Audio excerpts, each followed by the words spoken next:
وہ جوان جس کی جوانی اتنی بڑی ہے کہ 1000 آدمی مقابلے میں کھڑا نہیں ہوتا، اس جوان کے کمرے میں رات کی تنہائی میں بنا سوار کے بی بی کو بھیجا۔ وہ بی بی کہتی ہے میں ساری رات بن سور کے اس صحابی کے کمرے میں بیٹھی رہی، لیکن یہ کیا شخص تھا، ساری رات ہی مصلے پہ بیٹھا رہا، ساری رات ہی۔ کچھ دیر تھک جاتا تو یہ کریم رسول پہ درود پڑھنا شروع کر دیتا۔ بی بی کہتی ہے سحری ہو گئی تو میں نے چھو کے دیکھا کہ انسان ہے کہ جن ہے، یہ بندہ ہے کہ فرشتہ ہے، چھو کے دیکھا۔ کہنے لگے پیچھے ہٹ جا۔ میں نے کہا میں نے تو سنا تھا تو 1000 کے مقابلے میں ہے اور تو اتنا بے حس ہے کہ بنی سوری دلہن بیٹھی ہے، تو نے نظر نہیں کی؟ عبداللہ بن حذافہ، بی بی کہتی ہے نظر پھر نہیں اٹھائی، نظر پھر جھکی ہوئی ہے۔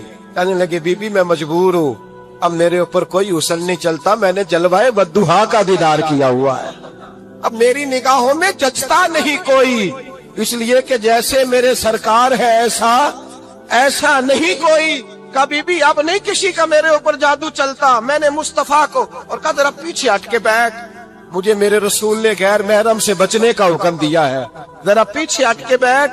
سحری کا وقت تھا۔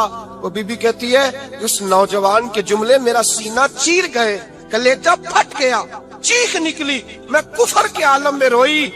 میں نے کہا مجھے بتا تو صحیح، آخر یہ جذبہ کہاں سے ملتا ہے، آخر یہ روشنی تو میں نے دیکھی نہیں، کہاں سے آتی ہے؟ ایک میرا باپ ہے جو بنا سور کے مجھے تیرے کمرے میں چھوڑ گیا، بتلا یہ کہاں سے کیف آتے ہیں؟ عبداللہ بن حذافہ کہنے لگے اگر کیف لینا ہے تو بھی میرے مصطفیٰ کا کلمہ پڑھ جا، آجا دروازے رسول پہ جھک جا، مل جائے گا۔ سویرے دروازے پہ باپ آیا بیٹی سے رزلٹ لینے، دروازہ کھولا تو بیٹی نقاب پہنے باہر آئی۔ باپ کہنے لگا کیا بنا؟ کہنے لگی پیچھے ہٹ جا، تو غیر محرم ہے، کافر ہے، میں مسلمان ہوں۔ اس نے کہا کیا ہوا؟ کہنے لگی تیرے جیسے کو باپ کہوں، تیرے جیسے کو جو مجھے استعمال کر رہا تھا، میں تجھے باپ نہیں مانتی، میں اب رسول والی ہو گئی، میں حضرت فاطمہ کی کنیزہ ہو گئی، میں اب نبی کریم کی خادمہ ہوں، خبردار میرے قریب نہ آنا۔ یہ دعو بھی ناکام ہوا۔ اب حضرت عبداللہ بن حذافہ کے سامنے موت کھڑی کی، ایک کڑا میں تیل گرم کیا، کہنے لگے تجھے اس میں جلایا جائے گا۔ حضرت عبداللہ بن حذافہ رضی اللہ تعالیٰ عنہ جب جلنے کے قریب ہوئے تو رونے لگے۔ روم کا بادشاہ کہنے لگا شاید ڈر گیا ہے، کہنے لگے اب سمجھ آئی ہے، اب تجھے پتا چلا ہے، چلا آ جا۔ حضرت عبداللہ بن حذافہ کہنے لگے تو کافر ہے، تیری کافروں والی سوچ ہے، اس لیے نہیں رویا کہ موت سے ڈر گیا ہوں، میں تو اس لیے رویا ہوں کہ ایک جان ہے، وہ نبی پاک پہ قربان ہو رہی ہے، کاش رب مجھے 1000 جان دیتا، میں ساری مصطفیٰ پہ قربان کر دیتا۔ بزرگ متفقہ طور پہ لکھتے ہیں، فرماتے ہیں جو گند کے ساتھ دوسرے گھر میں تاڑتا ہے وہ اپنے گھر کی خیر منا لے، جو گندی نظر دوسروں پہ رکھتا ہے وہ اپنے گھر کی خیر منا لے، اس لیے کہ جو جرم وہ کسی کے کھاتے میں ڈالے گا وہ سزا بن کے اس کے گھر کی طرف لوٹا دیا جائے گا، جو بدکاری وہ کسی کے کھاتے میں ڈالے گا وہ سزا بن کے اللہ اس کے گھر کی طرف لوٹا دے گا۔ اگر اپنے گھر کو پاک رکھنا چاہتے ہو تو دوسروں کی طرف پاک نظر رکھنی شروع کر دو۔ اگر چاہتے ہو کہ تیرا گھر بے عجیب معاملہ ہے نا، بیٹے کو تو پسند کی شادی کی اجازت ہے تو بیٹی کو اجازت کیوں نہیں؟ اگر تیرا بیٹا پسند کی شادی کرے گا تو یاد رکھنا پھر جب کسی کی بیٹی یہ لفظ بولتی ہے پھر عزتوں کے جنازے نکلتے ہیں، پھر اوریانی فحاشی کا جو ہے وہ کلک لگتا ہے ماتھے پر، پھر یاد رکھنا چاروں جانب سے رسوائیاں تیرا نصیبہ ہوتی ہے۔ اگر تو بیٹی کو روکنا چاہتا ہے تو بیٹے کا ہاتھ پکڑ، اگر تو بیٹی کو صاف رکھنا چاہتا ہے تو بیٹے کو شرم و حیا کی چادر اڑا، اگر تو بیٹیوں کے کردار کی حفاظت کرنا چاہتا ہے تو پہلے بیٹے کو پابند شریعت بنا۔ ایک بہت بڑا گناہ بدنگاہی کا گناہ ہے۔ آپ کو پتہ ہے ہمارے ملک کے اندر بدکاری، زنا اور بے حیائی کی شرح کتنی بڑھتی جا رہی ہے، کس قدر بڑھتی جا رہی ہے۔ وہ لوگ جو نکاح کر لیتے ہیں وہ بھی اپنی نگاہوں کو، میں اکثر کہتا ہوں حضور نے فرمایا نکاح آدھا ایمان ہے، جس نے نکاح کر لیا اس کا ایمان مکمل ہو گیا، تو جو نکاح کے بعد بھی باز نہ آیا میں اس کو بے ایمان نہیں کہتا، لیکن نبی پاک نے فرمایا جو نکاح کر لے اس کا ایمان ہے، بولیے ایمان، محفوظ ہو گیا اس کا ایمان، سارے بولیے ایمان، اور جو پھر بھی باز نہ آئے حضور کہہ رہے ایمان مکمل ہو گیا، اور جو نہ باز آیا کیا فتویٰ دیا جائے حدیث کی روشنی میں؟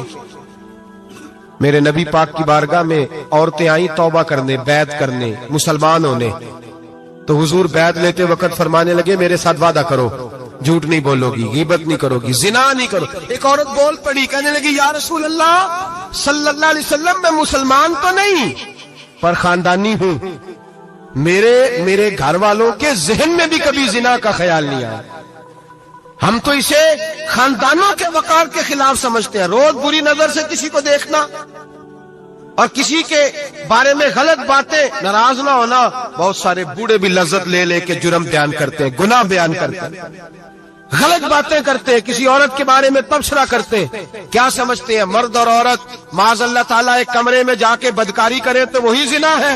میری طرف دیکھیے اور جھانک کر کے سنیے کیا عرض کر رہا ہوں، ادھر دیکھیں میری طرف۔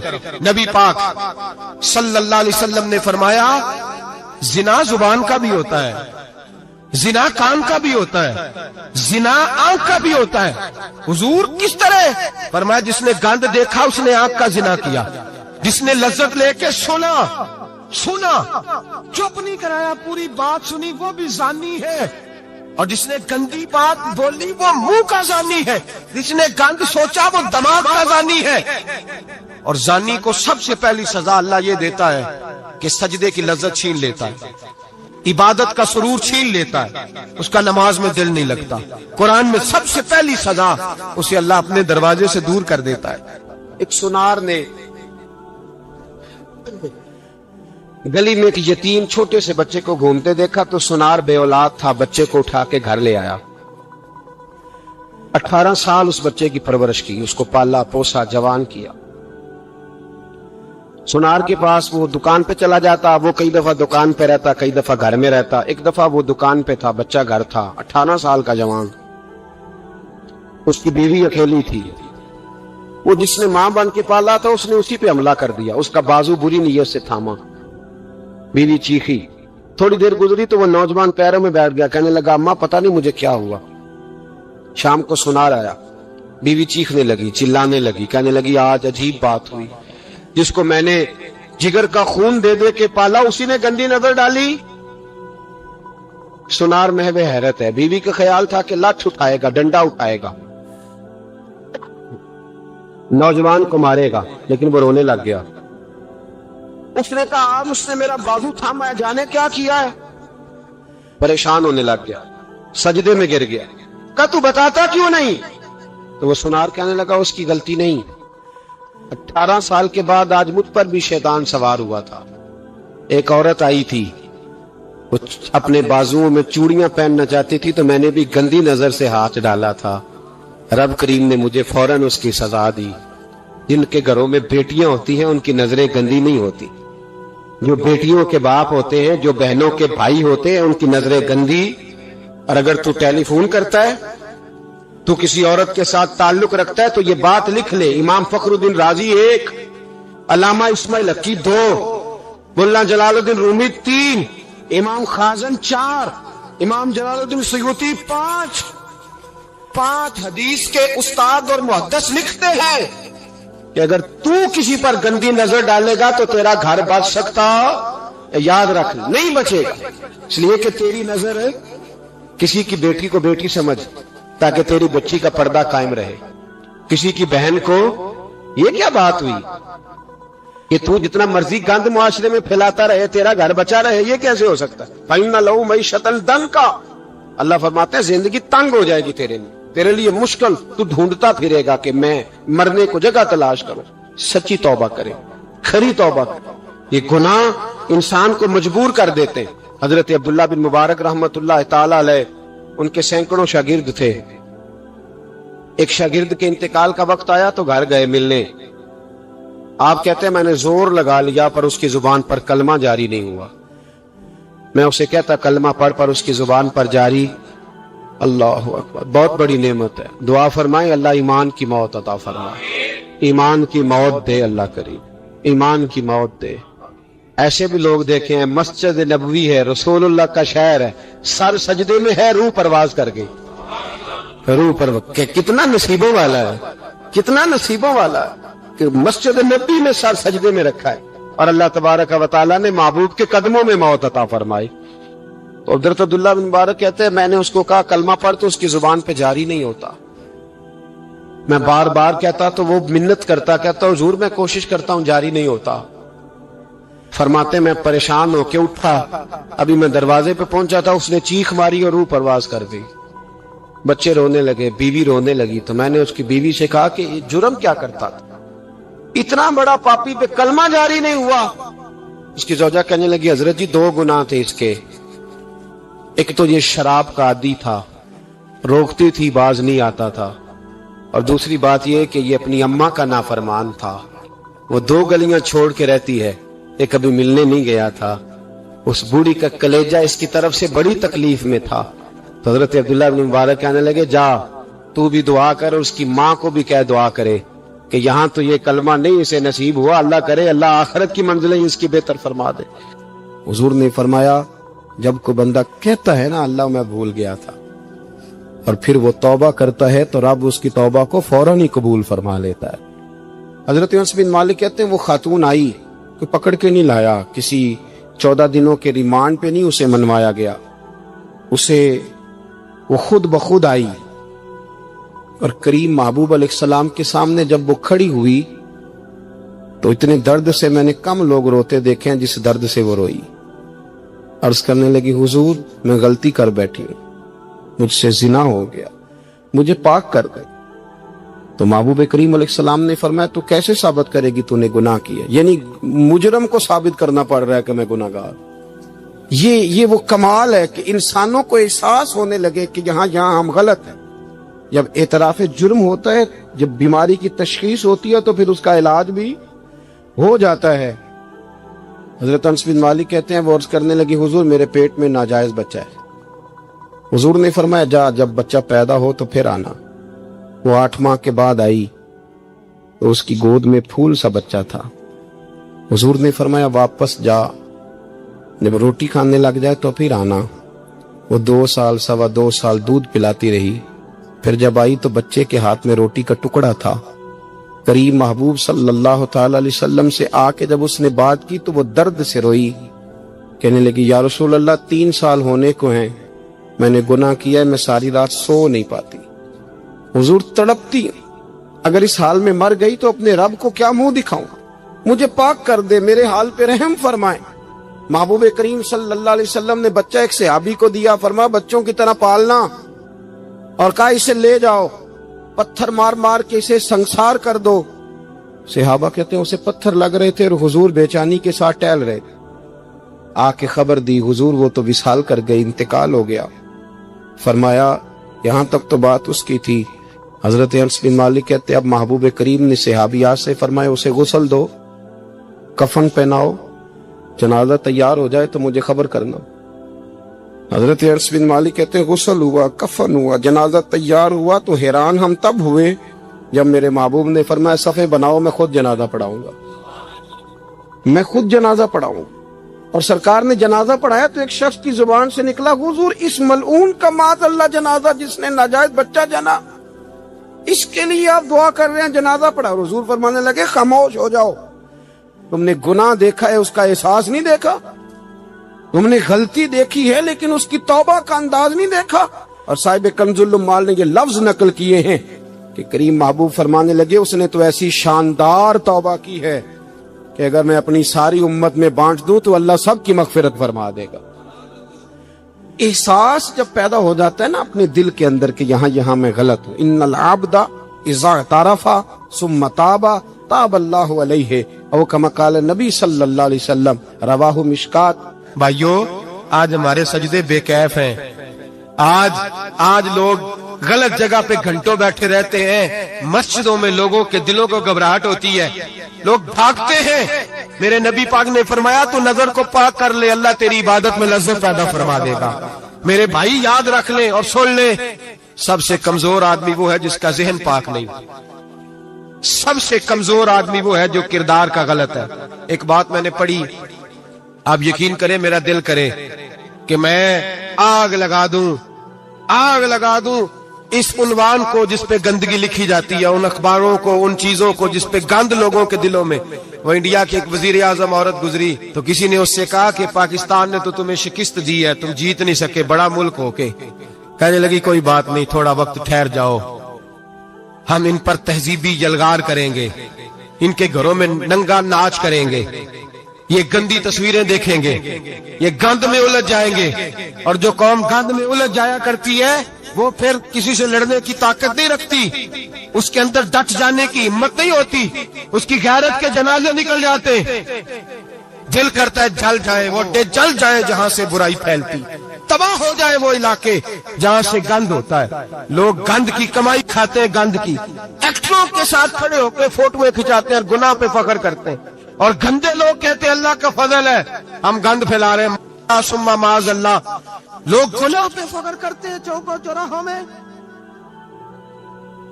محمد بن قاسم آئے ہندوستان پہ راجہ دہر کے مقابلے میں، نوجوان میری طرف دیکھیں اور صحیح ہو کے بیٹھے، خاصے صحیح ہو کے بیٹھے، تقریر نہیں کر رہا، جذبات کا، میرے جذبات سنیں، دل کے پھپولے جل رہے ہیں سینے کے داغ سے. اللہ کی قسم روح کی گہرائی سے بات کر رہا ہوں، وہ بات کر رہا ہوں جو سینہ کہہ رہا ہے کہ پھٹ جائے اور کہنا نہ پڑے. قرآن و حدیث پڑھتے ہیں اور پھر اپنا حال دیکھتے ہیں تو لگتا یہ ہے کہ عذاب قریب آ گیا ہے، لگتا ہے زمین پھٹنے والی ہے، آسمان گرنے والا، لگتا ہے قریب آ گیا سارا کچھ. سمجھے کیا عرض کر یہ بات اگر آپ سمجھ گئے تو قیمت وصول ہو گئی. اس کو سمجھ گئے تو سمجھ لیں آپ کے مزاج کے اندر اللہ نے تبدیلی پیدا کر دی. محمد بن قاسم 18 سال کا جوان، ایک عورت کی عزت پر راجہ دہر ہندو نے حملہ کیا، محمد بن قاسم بچانے آئے. جب ہندوستان آئے فوج تھوڑی تھی، علاقہ تھوڑا تھا، راجہ دہر کی فوج بہت زیادہ، اور پھر اپنا عرب چھوڑ کے یہاں آ کے ہندوستان میں اس کے علاقے میں اس پہ حملہ کرنا، حالات خراب تھے. محمد بن قاسم پریشان ہے. ایک بزرگ نے دیکھا، کہنے لگے پریشان کیوں ہو؟ کہنے لگا سوچتا ہوں علاقہ بھی اس کا، فوج بھی اس کی، میرے فوجیوں کو تو رستوں کا بھی نہیں پتا، کیسے جنگ کریں گے، کدھر سے آئیں گے، اور پھر ہمیں زبان بھی نہیں آتی، کیسے کام ہوگا، ڈر رہا ہوں. 2-4 دن گزرے تو محمد بن قاسم اشاش بشاش ہو گئے. اور بزرگ کہنے لگے خیر ہے، بڑے مطمئن ہو گئے ہو. کہنے لگے بس راجہ دہر ہم سے مقابلہ نہیں کر سکتا، راجہ دہر ہمارے مقابلے میں کھڑا نہیں ہو سکتا. وہ گرا کے گرا، وہ لڑکھڑایا کے لڑکھڑایا، ریزہ ریزہ ہو جائے گا. آپ کو کیسے خوشخبری مل گئی؟ کہنے لگے مجھے پتا چلا ہے کہ راجہ دہر ذہن کا گندا ہے، وہ تو چچا کی بیٹی کو نہیں چھوڑتا، ماموں کی بیٹی کو نہیں چھوڑتا، خالہ کی بیٹی کو گندی نظر سے دیکھتا ہے. جس کا ذہن گندا ہوتا ہے وہ کسی کا مقابلہ نہیں کر سکتا. ہمیں فتح ہوگی، فتح، وہ گرے گا. وہ بزرگ کہتے ہیں میں سمجھ گیا کہ واقعی سے فتح ہوگی. آج کشمیر کیوں آزاد نہیں ہو رہا، فلسطین میں آگ کیوں لگی ہوئی ہے؟ مسلمان جب تک ذہن کا گندا ہے کمزور ہے، جب تک ذہن کا ناپاک ہے کمزور ہے. حضرت سعد بن ابی وقاص رضی اللہ تعالیٰ عنہ فرمایا کرتے تھے اللہ مسلمان کی مدد اتنی دیر تک کرتا رہتا ہے جتنی دیر تک مسلمان کا ذہن صاف رہتا ہے، کردار پاک رہتا ہے. آج اس لیے معاشرے میں لگی ہے. نوجوانوں تم کہتے ہو کامیابیاں نہیں ملتی، اسے کیسے کامیابی مل سکتی ہے جس کا ذہن ہی صاف نہیں؟ وہ کیسے دنیا کی بازی جیت سکتا ہے جس کی نگاہ ہی پاک نہیں؟ وہ کیسے آگے بڑھ سکتا ہے جس کے کردار میں پاکیزگی نہیں؟ اپنے آپ کو پاک کر لو، اللہ ہر مشکل میں تمہاری مدد فرمائے گا، ہر رستے میں تمہاری مدد فرمائے گا. اور میں نے کہا جب آدمی ناپاک ہوتا ہے تو رب کریم اس سے عبادت کی لذت چھین لیتا ہے. اور اللہ کی سب سے بڑی سزا یہ ہے کہ کسی کو سجدہ نہ لمبا کرنا دے. رب کریم سب سے زیادہ اس سے ناراض ہے جس کو قرآن پاک کے کھولنے کی توفیق نہ ہو. سب سے زیادہ رب کریم اس شخص سے ناراض ہے جو اللہ کی بارگاہ میں جھکنے کی لذت چھوڑ جائے.